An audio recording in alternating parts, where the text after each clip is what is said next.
என்னதான் வேணும் உனக்கு? டிவோர்ஸ் பேப்பர் சைன் பண்ணிட்டு போய் தொலைய வேண்டியதானே நீ? எனக்கு சைன் பண்ண இஷ்டம் இல்ல. எனக்கு ரொம்ப பிடிச்சிருக்கு நீ என்ன பொண்டாட்டின்னு சொல்லும்போது.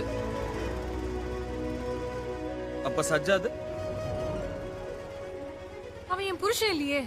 லவ்வர் இல்லையா? அவன் என்னவா இருந்தாலும் அவன் என்ன ரொம்ப ரொம்ப சந்தோஷமா வச்சிருக்கான். நான் எப்ப கூப்பிட்டாலும் உடனே வருவான். நான் வேண்டாம்னா உடனே கிளம்பி போயிடுவான். அவனுக்கு கொடுக்க மட்டும் தான் தெரியும் விசு. பதிலுக்கு அவன் எதுவுமே கேட்க மாட்டான். மத்த ஆளுங்கள மாதிரி அவன் நிச்சயமா கிடையாது. யப்பா அவர் கூட யாரால போட்டி போட்டு ஜெயிக்க முடியும்? அதானே நானும் சொல்றேன். அவன் பொண்ணுங்களோட மனசை தெரிஞ்சு நடந்துக்கிற ஆளு தெரியுமா? அப்ப போக வேண்டியதானே அவன் கூட. ஆனா எனக்கு ஒன்னையும் பிடிச்சிருக்கே விசு.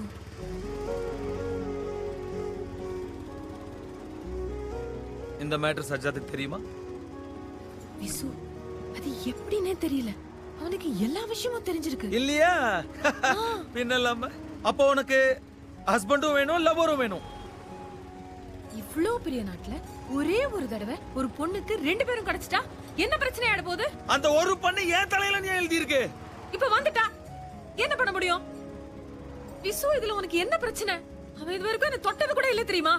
நானும் தான் தொட்டதே இல்ல. தொட என்ன? யாரு வேண்டாம்னு சொன்னா இப்போ? வேணாம். தொட்டா செம்மையா மாட்டிக்குவேன். அப்புறம் லைஃப் ஃபுல்லா சஜாத் கூட கம்பீட் பண்றதுக்கே சரியா இருக்கும். அதெல்லாம் சரிப்பட்டு வராது. ஏன் சரிப்பட்டு வராது விசு? அவன் அவனோட இடத்துல இருக்கான், நீ உன் இடத்துல இருக்க. முன்னாடி வர சிக்னல்ல நான் இறங்கிக்கிறேன். நீ ஹாஸ்டல் போ, ரெடி ஆகும்.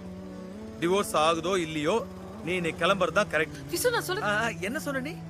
இந்த உலகத்திலேயே ஹஸ்பண்டோட என்கேஜ்மெண்ட்ல டான்ஸ் ஆடின ஒய்ஃப் நான் தான். இப்ப தன்னோட ஒய்ஃபோட கல்யாணத்துல டான்ஸ் ஆடின ஒரே ஹஸ்பண்டா நான் இருக்க போறேன். விசு